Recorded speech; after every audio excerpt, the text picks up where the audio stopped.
দুই দেশের সম্পর্ক এগিয়ে নিতে ৭১-এর গণহত্যায় ক্ষমা চাওয়া সহ পাকিস্তানকে অমীমাংসিত ইস্যু সমাধানের বার্তা দিয়েছে বাংলাদেশ। আর দেশটির পররাষ্ট্র সচিব আমনা বালুচ এসব ইস্যুতে আলোচনা অব্যাহত রাখার আশ্বাসও দিয়েছেন। বৈঠক শেষে এসব জানিয়েছেন বাংলাদেশ পররাষ্ট্র সচিব মোহাম্মদ জসিমউদ্দিন। ২০১০ সালের পর বাংলাদেশ পাকিস্তান সচিব পর্যায়ের বৈঠক বৃহস্পতিবার সকালে রাজধানীর রাষ্ট্রীয় অতিথি ভবন পদ্মায়। এই বৈঠকে বাংলাদেশের পররাষ্ট্র সচিব মোহাম্মদ জসিমউদ্দিন এবং পাকিস্তানের পররাষ্ট্র সচিব আমনা বালুচ নিজ নিজ দেশকে নেতৃত্ব দেন। প্রায় ৩ ঘণ্টা ধরে চলে বৈঠক। সেখানে মধ্যাহ্নভোজ শেষ করে পররাষ্ট্র মন্ত্রণালয়ের উপদেষ্টা তৌহিদ হোসেনের সঙ্গে সৌজন্য সাক্ষাৎ করেন আমনা বালুচ। সাক্ষাৎ শেষে মন্ত্রণালয় থেকে বের হওয়ার সময় ঢাকায় আসতে পারায় আনন্দিত হওয়ার কথা জানান তিনি।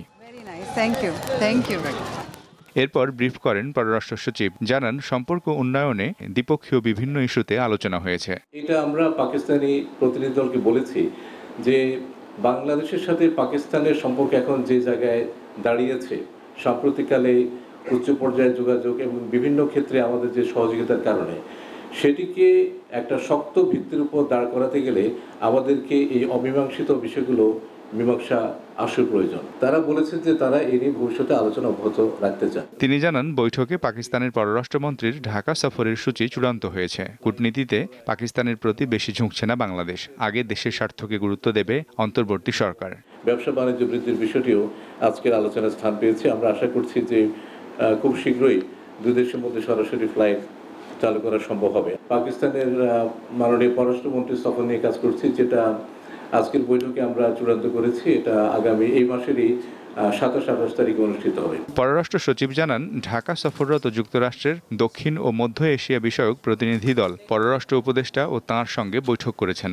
আলোচনায় গুরুত্ব পেয়েছে শুল্ক আরোপ। মার্কিন প্রতিনিধি দলের সাথে আমরা দ্বিপাক্ষিক যে বাণিজ্য ঘাটতি সেটি কি করে কমিয়ে আনা যায় সেই বিষয় নিয়েও কিছুটা আলাপ আলোচনা করেছি এবং সামনে বাণিজ্য মন্ত্রণালয় এবং জাতীয় রাজস্ব বোর্ড সহ সংশ্লিষ্ট দপ্তরগুলো কি ব্যবস্থা নিতে যাচ্ছে সেগুলো তাদেরকে আমরা জানিয়েছি। পরে প্রধান উপদেষ্টা অধ্যাপক মোহাম্মদ ইউনূসের সঙ্গে সৌজন্য সাক্ষাৎ করেন পাকিস্তানের পররাষ্ট্র সচিব আমনা বালুচ। এর আগে ঢাকা সফররত যুক্তরাষ্ট্রের দক্ষিণ ও মধ্য এশিয়া বিষয়ক প্রতিনিধি দল প্রধান উপদেষ্টার সঙ্গে সাক্ষাৎ করেন।